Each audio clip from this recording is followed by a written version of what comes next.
In this learning objective, we discuss the current level of investment in alternative assets by Australian investors.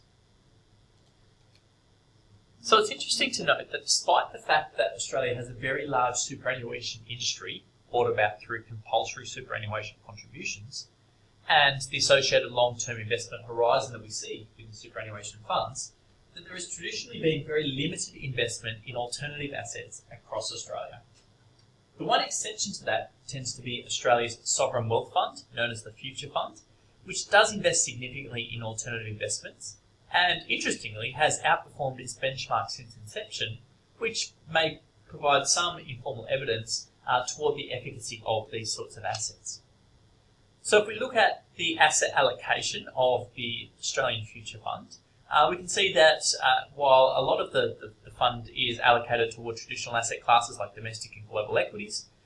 we can see that approximately 9.5% is invested in private equity, 6.3% in property, 7.4% in timberland, and a further 14% in other alternative assets. So upwards of half of the total portfolio of the Australian Future Fund actually tends to be invested in these assets. Now, in many ways, this makes sense, as we've previously discussed. Because alternative assets are best for those investors that have a long-term horizon because of their illiquidity,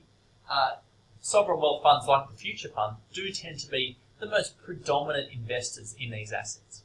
However, by the same token, there is also a strong argument why superannuation funds should also consider investing in alternative assets, yet that approach has not been widely adopted across Australia.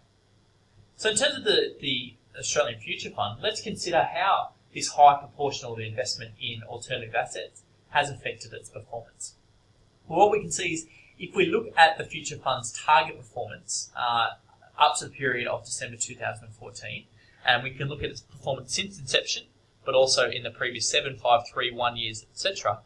Over every period, the Future Fund has outperformed its benchmark. Okay, in fact, the Future Fund's benchmark in the 10 years or so since inception was 7.2% per annum, and the Future Fund has generated an average return of 7.6% per annum. Now, when you look across a period that includes the global financial crisis, which is a period of 7 years, we can see that the Future Fund also outperformed across that period, which is getting back to an argument we spoke about in a previous video, that one of the key benefits of investing in alternative assets is that they do tend to do well relative to traditional assets during periods of drawdowns. So despite the very small use of alternative assets by Australian investors, there is some argument that within this country that investment in alternative assets should grow, and there might be merit in such growth.